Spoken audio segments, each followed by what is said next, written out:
Hello friends, welcome to my YouTube channel Vedant institute. I hope आप सब ठीक होंगे। आज का जो न्यू टॉपिक है वो है कैरोलिन एज, जो कि यूपी, टीजीटी, पीजीटी, डीएसएसबी या फिर आरपीएससी, नेट एक्सेट्रा जो भी ऑल टीचिंग्स एग्ज़ाम है ऑल इंडिया लेवल पर, ये टॉपिक बहुत इंपॉर्टेंट है। इसमें से क्वेश्चन बहुत आते हैं। ठीक है, कैरोलिन एज। कैरोलिन एज, अब हम स्टार्ट करते हैं कि क्या था कैरोलिन एज के अंदर। कैरोलिन एज का जो टाइम पीरियड है वो है 1625 से 1649। ठीक है। अब एक कैरोलिन एज जो नेम है, ये चार्ल्स फर्स्ट जो थे, नेम्ड आफ्टर चार्ल्स फर्स्ट, जो चार्ल्स फर्स्ट राजा थे इस टाइमिंग में, इनके नाम पर इसका नाम रखा गया Caroline age. Caroline comes from the Latin word Carolus, यानी चार्ल्स। चार्ल्स का जो वर्ड है कैरोलस वर्ड से, चार्ल्स का लैटिन वर्ड कैरोलस है, उससे कैरोलिन वर्ड जो है आया है। ठीक है। जैकोबियन एज जो होती है, follows the Jacobian as. Jacobian as जब खत्म हो गई थी उसके बाद कैरोलिन एज आती है, followed by the Commonwealth period. और जब कैरोलिन एज फिनिश हो जाएगी उसके बाद कौन सा पीरियड आएगा? Commonwealth period, dominate by the English civil war. और इसी कैरोलिन एज के में जो भी कन्फ्लिक्ट वगैरह हुए थे उसी के बाद ये इंग्लिश सिविल वार भी स्टार्ट हो गया था। ठीक है। Charles first was executed in 1649। Charles first की 1649 के अंदर हत्या कर दी जाती है। क्यों कर दी जाती है, क्या दिक्कतें रही थी, ये सब इसके अंदर हम पढ़ने वाले हैं। कैरेक्टरिस्टिक्स, पहला है कोर्टली लिटरेचर।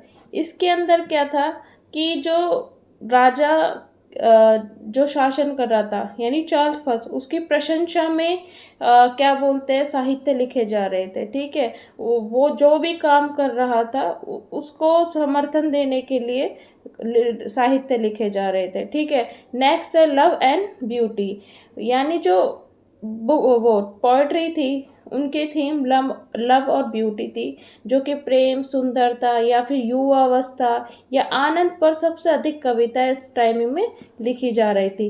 पॉलिटिकल कन्फ्लिक्ट आता है। पॉलिटिकल कन्फ्लिक्ट क्या आता है कि जो चार्ल्स फर्स्ट है और पार्लियामेंट है, आगे चलकर इनके अंदर सिविल वार होता है, सिविल संघर्ष होता है। और इसी की वजह से इंग्लिश सिविल वार आता है। और उसका टाइम पीरियड क्या रहेगा? 1642 से 1651। ठीक है। इसी पॉलिटिकल कन्फ्लिक्ट की वजह से इंग्लिश सिविल वार का जन्म होता है। नेक्स्ट आता है रिलीजियस कन्फ्लिक्ट। रिलीजियस कन्फ्लिक्ट क्या दिक्कतें थी? जो प्योरिटन थे, वो राजा की जो धर्म की जो नीतियाँ थी ना, जो भी वो धर्म की नीतियाँ जो चला रहा था, उनके प्रति क्या करते हैं? विरोध करते हैं। ठीक है। नेक्स्ट है शॉर्ट लिरिक पोएट्री। इस टाइमिंग में शॉर्ट लिरिक पोएट्री लिखी गई, जो कि शॉर्ट थी, म्यूजिकल थी, इमोशनल थी, लिरिकल थी। ठीक है। उनका उद्देश्य ये नहीं था कि बस पढ़ना है पोएट्रियों को, उनका उद्देश्य ये था कि लोगों उनको पढ़कर गुनगुनाए भी। ठीक है। Rise of cavalier poet. Cavalier poet का इस टाइमिंग में उदय होता है। क्यों? क्योंकि वो किंग चार्ल्स फर्स्ट को क्या कर रहे थे? समर्थन कर रहे थे। अब आप पूछेंगे कि कैवेलियर पोइट्स कौन कौन थे, तो ये 4 कैवेलियर पोइट्स थे, आगे मैंने मेंशन करे हुए हैं, बट अभी मैं नाम बता देती हूँ। पहले थे रॉबर्ट हैरिक, दूसरे थे रिचर्ड लवलेस, तीसरे थे थॉमस क्रीव एंड फोर्थ थे सर जॉन शकलिंग। ठीक है। नेक्स्ट है लॉयल्टी टू द किंग। अब क्या था? राजा के प्रति क्या थे? कवि वफादार थे, लोग वफादार थे। अधिकांश जो कवि थे चार्ल्स फर्स्ट के प्रति क्या थे? वफादार थे, और राजा की प्रशंसा में या उसकी मोनार्की के समर्थन में क्या कर रहे थे? साहित्य लिख रहे थे। इसी वजह से इस टाइमिंग में जो कवि थे उनको या तो रॉयलिस्ट बोला गया या कैवेलियर पोइट्स बोला गया। ठीक है। ये थे कैवेलियर पोइट के कैरेक्टरिस्टिक्स। अब हम पढ़ते हैं इंपॉर्टेंट राइटर एंड वर्क्स। पहले जो इम्पोर्टेंट राइटर है वो है रॉबर्ट हैरिक। इन्होंने कौन कौन से फेमस वर्क थे? Hesperides, to the virgins, to make much of time. इसमें रॉबर्ट हैरिक को ध्यान रखना, ये कैवेलियर पोइट में लीडिंग ऑफ कैवेलियर पोइट थे। ठीक है। लीड कर रहे थे कैवेलियर पोइट को। नेक्स्ट है रिचर्ड लवलेस। इनके फेमस वर्क थे to Althea from prison, to Lucasta, going to the wars. ठीक है।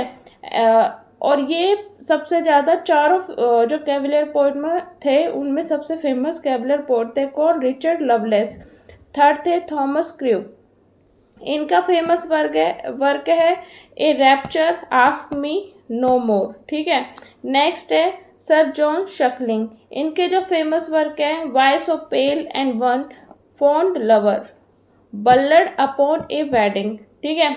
नेक्स्ट आते हैं फिफ्थ बेन जॉनसन, इन्होंने के फेमस वर्क कौन कौन से थे, वॉलपॉन, द अल्केमिस्ट, और ये बेन जॉनसन जो थे ये कैबलर पोइट को spiritual leader and inspiration of the cavalier poets कहलाए थे। ठीक है। जेम्स शिरले, इनके जो फेमस वर्क है वो है the cardinal, the lady of pleasure. ठीक है। ये क्या थे, कैरोलिन एज में लास्ट इम्पोर्टेंट ड्रामेटिस्ट थे। क्या थे, last important dramatist of the Caroline age. अब देखते हैं 4 फेमस कैबलियर पोइट जो कि मैंने बताया दिया था, वो इनके नाम हैं, आप ट्रिक से भी याद कर सकते हो, HCLS ट्रिक।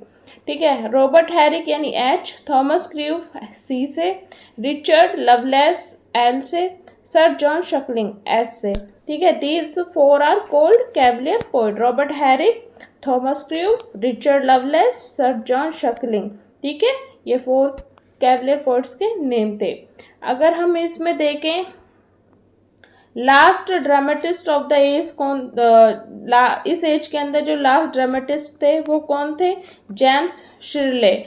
और अगर कैबलर पोइट्स में जो इंस्पिरेशन ऑफ कैबलर पोइट्स थे वो कौन थे, बेन जॉनसन। ठीक है। अब एक बार रिपीट कर लेते हैं कुछ एग्जाम फैक्ट जो बार बार आते हैं।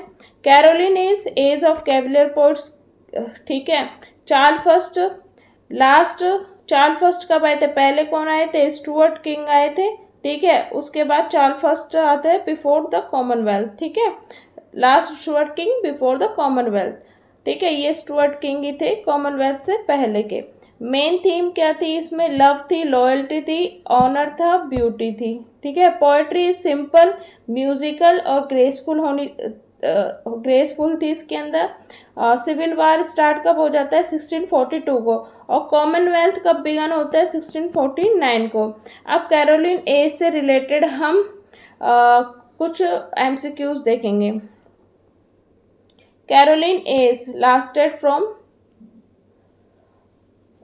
पहला है 1603, 1625, 1625 से 1649, 1649 से 1660 या 1660 से 1700। तो याद रखना, मैंने अभी बताया भी था, कैरोलिन एज का जो टाइम पीरियड है वो 1625 से चालू होकर के 1649 पर फिनिश हो जाता है। और कैरोलिन एज के बाद कौन सा पीरियड आएगा, कॉमनवेल्थ। ठीक है। Caroline age is named after, Caroline age का नाम किसके ऊपर पड़ा था, ठीक है, चार्ल्स फर्स्ट थे। कौन थे, Charles first. The Latin form of Charles, जो लैटिन फॉर्म क्या है चार्ल्स की, जूलियस है, अगस्टस है, कैरोलस है या सीजर है, तो सी आंसर है Carolus. Which period came before Caroline age, Caroline age से पहले कौन सा पीरियड आता है, जैकोबियन एज। ठीक है। पहले एलिजाबेथ एज, फिर जैकोबियन एज आ जाता है, राइट, और फिर कौन सा आ जाता है, कैरोलिन एज, और उसके बाद कॉमनवेल्थ पीरियड। ठीक है। इस तरीके से चारों याद रखना, और मैं पढ़ाती जाऊंगी तो सारे याद करवाती जाऊंगी। Which period followed the Caroline age, Caroline age के बाद कौन सा एज आएगी, कौन सा पीरियड आएगा, Victorian age, romantic age, restoration age या कॉमनवेल्थ पीरियड। तो कौन सा आएगा, कॉमनवेल्थ पीरियड। नेक्स्ट आता है sixth, Caroline age ended in, Caroline age कब खत्म होती है, 1649 को। Which historical event is closely associated with the Caroline age, Caroline age से कौन सा हिस्टोरिकल इवेंट है सबसे ज़्यादा एसोसिएटेड है, ठीक है, संबंधित है, कौन सा है, Norman conquest, glorious revolution, English civil war या फ्रेंच रिवॉल्यूशन। तो सी आंसर होगा English civil war. The Caroline age is famous for metaphysical poetry, B cavalier poetry या रोमांटिक पोएट्री या गॉथिक पोएट्री। तो कैरोलिन एज के अंदर जो सबसे ज़्यादा फेमस हुए थे वो कौन सी पोएट्रियाँ थी, कैबलर पोएट्री। ठीक है। Who was the king during the Caroline age, Caroline age के अंदर कौन से राजा शासन कर रहे थे, तो बार बार याद करा दिया, किंग चार्ल्स फर्स्ट। ठीक है। Which poet is known as the cavalier poet, कौन से पोइट थे जो कैवलियर पोइट के नाम से जाने जाते हैं? John Milton, Robert Herrick, William Blake, Geoffrey Chaucer. कौन से थे? बी आंसर है Robert Herrick. Hesperides was written by Andrew Marvell, John Donne, Robert Herrick, John Dryden. तो सी आंसर है रॉबर्ट हैरिक। 12th है to Althea from prison was written by Thomas Carew, Richard Lovelace या John Milton, Ben Jonson. तो किसने लिखी थी? Richard Lovelace ने। A rapture was written by John Donne, Robert Herrick, Thomas crew, Andrew Marvel. तो 13 का answer होगा सी। किसने लिखी थी रैप्चर? थॉमस क्रू ने। Which writer greatly influence cavalier poet? Cavalier poet को सबसे ज़्यादा जो प्रभावित किया, इन्फ्लुएंस किया, वो कौन से थे? William Shakespeare, Ben Jonson, Geoffrey Chaucer, Alexander Pope. तो बी आंसर होगा Ben Jonson. The major theme of the cavalier poetry? Cavalier poetry की मेजर थीम क्या थी? Revolution and industry, nature and imagination, love, beauty, honour, loyalty, science and technology. तो ध्यान रखना C answer है love, beauty, honour and loyalty. Charles first was executed. कब हुई थी चार्ल्स फर्स्ट की हत्या? ये इम्पोर्टेंट है, याद रखना इस सन को। 1642, 1650, 1649 या 1660। तो याद रखना 1649। Which group of poets belong to the Caroline age? Lake poet, metaphysical poet, cavalier poet, romantic poet. तो इस कैरोलिन एज से कौन सा पोइट ग्रुप बिलोंग करता है? तो कौन है? Cavalier poets. तो कैवलियर पोइट कितने? 4। नाम याद रखना, Robert Herrick, Richard Lovelace, Thomas Carew, sir John शकलिंग।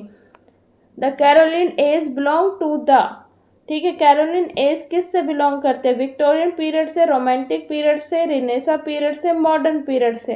तो कौन से पीरियड से बिलोंग करती है? थर्ड आंसर है रिनेसा पीरियड से। Which of the following is not Cavalier poet? Richard Lovelace, Thomas crew, Robert Herrick, John Milton. Cavalier poet से कौन से जो पोइट है वो संबंधित नहीं है? तो जॉन मिल्टन नहीं है, इतना तो आपको पता है। Richard Lovelace, Thomas crew, Robert Herrick हैं, और एक और है सर जॉन शकलिंग। ठीक है। Which statement is correct? Caroline is begin in 1660? No. It is named after James first? No. It is ended with the execution of Charles first in 1649? या it is famous for a romantic poetry? नहीं, Caroline is belong नहीं करते, मतलब start नहीं होते 1660 से। ठीक है, गलत है ये। It is named after James first? No, Charles first. It is ended with execution? हाँ, चार्ल्स फर्स्ट का एक्सक्यूशन होता है इसमें लास्ट के में 1649 में, उसके बाद ही कैरोलिन एज फिनिश होती है। ठीक है। और रोमांटिक पोएट्री से तो इसमें romantic poetry is famous? No, ये भी गलत है। तो C answer is correct answer. ठीक है। तो आई होप आपको ये क्वेश्चंस और जो भी मैंने समझाया कैरोलिन एज से रिलेटेड वो आपको सब समझ में आया होगा।